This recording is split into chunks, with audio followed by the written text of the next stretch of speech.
ஆக மொத்தம் இப்போ தமிழ்நாடு கவுண்டனுக்கு கையில் தான் இருக்குது. ஒரு ஆள் வர முடியாதுங்கிறது ஒரு உறுதியான நிலைப்பாடு. எப்படி கொங்கு நாட்டில் இருக்கிற சாமியார் எல்லாம் கவுண்டர் கவுண்டங்க வச்சிருக்காங்களோ அது மாதிரி தமிழ்நாட்டை வந்து கொங்கு கையில் எடுக்க போகுது. அதெல்லாம் தயாராக இருங்க, உஷாராக இருங்க.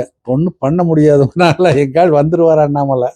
அண்ணாமலை முதலமைச்சர் ஆகிட்டாருன்னா அடுத்த நொடி தமிழ்நாட்டில் பாலாறு தேனாறு ஓடுன்னு ஓடும். அவன் வேணுங்கிறத அள்ளிக்கலாம். இது இன்னைக்கு உலகில் நடைமுறை. இது அரசியலும் கூட.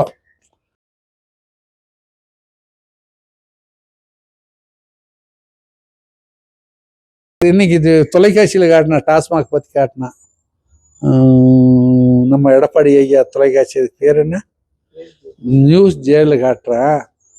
அதாவது ஒரு நாளைக்கு ஒரு 1,00,000 பாட்டில், உதாரணத்துக்கு 1,00,000 பாட்டில் மதுபான கடைகள் இப்போல்லாம் ரைடு நடந்து 3 நாளாக. இன்னைக்கு முடிஞ்சிருக்கும்னு நினைக்கிறேன், இன்னும் சில அது முடியாமல் இருக்குது.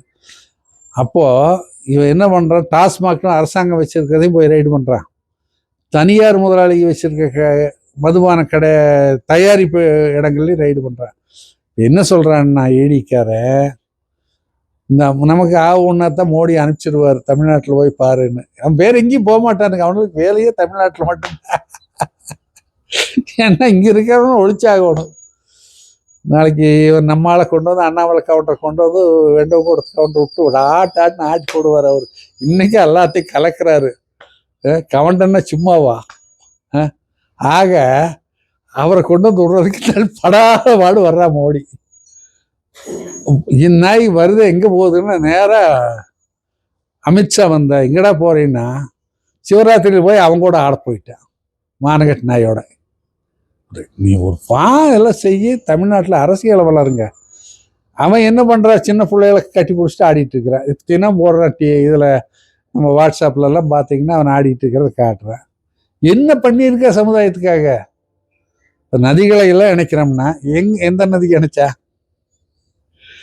இப்போ எல்லாருமே ஆரம்பிச்சிட்டாங்க, நாங்கள் நொய்யரை சுத்தம் பண்ணுறோன்னு. கோயம்புத்தூர்லேருந்து ஒரு குரூப்பு, அவங்க நாங்கள் சுத்தம் பண்ணுறவங்க. திருப்பூரில் ஒரு குரூப் சொல்கிறாங்க, ஐயா ரத்னசாமி ஐயாவுமே அதையெல்லாம் செஞ்சுட்டு இருக்கிறோங்கிறாங்க.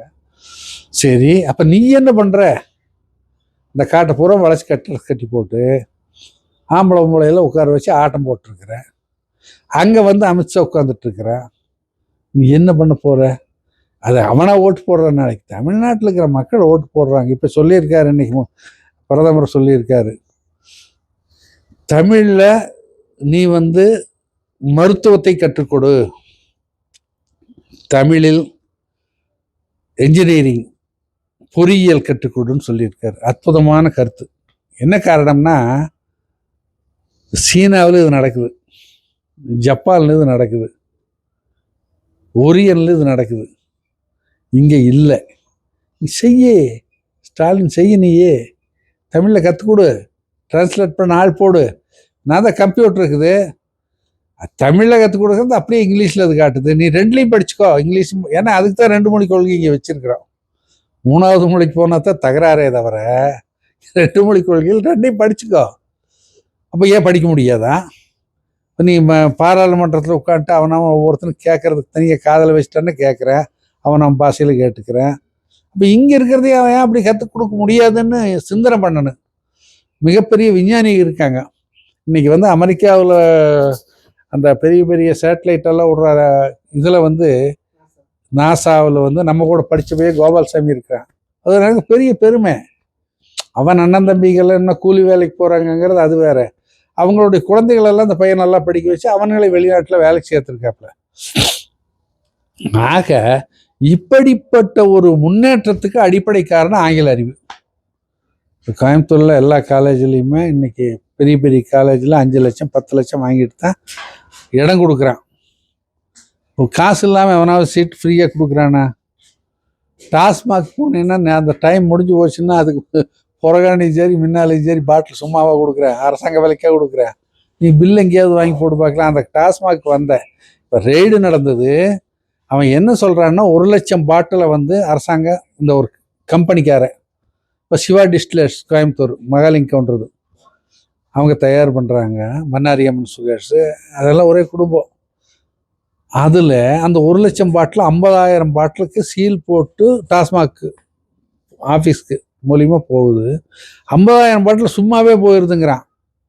இது நான் சொல்ல, சாமியார் என்னடா இதை பேசுகிற அதை பேசுகிறேன்னு சண்டைக்கு வரீங்கப்பா. நீங்கள் நியாயமோ இல்லையோன்னு சொல்லுங்கள். சாமியார் சொல்கிற தப்புன்னா தப்புன்னு சொல்லுங்கள், கேட்டுக்கிறேன். இப்போ இதில் அந்த 50,000 பாட்டில் விற்கிற காசு எங்கே போகுதுன்னா அரசாங்கத்துக்கு போகுதுங்கிறான். ஆக மொத்தம் அந்த அரசாங்கம் அந்த பணத்தை என்ன பண்ணுது? அவனா ஓட்டு போடுறவனுக்கு 5,000 ரூபா கொடுக்குது. காசு இல்லாமல் அவனை ஓட்டு போடவும் தயாராக இல்லை நம்ம ஆளுக. நீ 5,000 கொடுத்தா நான் ஒரு 3,000 கொடுக்கணும் பாரு எங்கள் எடப்பாடி மாப்பிள்ளை. ஆக மொத்தம் இப்போ தமிழ்நாடு கவுண்டனுக்கு கீழ் தான் இருக்குது. ஒரு ஆள் வர முடியாதுங்கிறது ஒரு உறுதியான நிலைப்பாடு. எப்படி கொங்கு நாட்டில் இருக்கிற சாமியார் எல்லாம் கவுண்டர் கவுண்டங்க வச்சுருக்காங்களோ அது மாதிரி தமிழ்நாட்டை கொங்கு கையில் எடுக்க போகுது. நல்லா தயாராக இருங்க, உஷாராக இருங்க. ஒன்றும் பண்ண முடியாதுனால எங்கால் வந்துடுவார் அண்ணாமலை. அண்ணாமலை முதலமைச்சர் ஆகிட்டாருன்னா அடுத்த நொடி தமிழ்நாட்டில் பாலாறு தேனாறு ஓடுன்னு ஓடும். அவன் வேணுங்கிறத அள்ளிக்கலாம். இது இன்னைக்கு உலகில் நடைமுறை. இது அரசியலும் கூட. இன்னைக்கு அவன் என்ன சொன்னான்? எடப்பாடி என்ன சொன்னார்? நான் 6 கூட சேர மாட்டேன்னாரு. இவன் சொன்ன பார்த்து இப்போ என்ன சொன்னார்? திமுக ஒருத்தண்டே எதிரி, பாக்கி 6 கூட சேருவோம். உடனே நம்மால் என்ன சொன்னார்? வெண்டவங்க கொடுத்து கவுண்டர் கொன்னே போடுவேன், எவன் எங்கள் இடத்த வந்தாகும், நாங்கள் சொன்னா தான் கேட்கணுங்கிறாரு. உடனே அந்த ஆள் என்ன சொல்கிறாரு? இல்லை கவுண்டர் தகராறு பண்ணிக்க மாட்டோம், என்னை சொல்ல. அவன் சொன்னது வேற ஆளுகளை.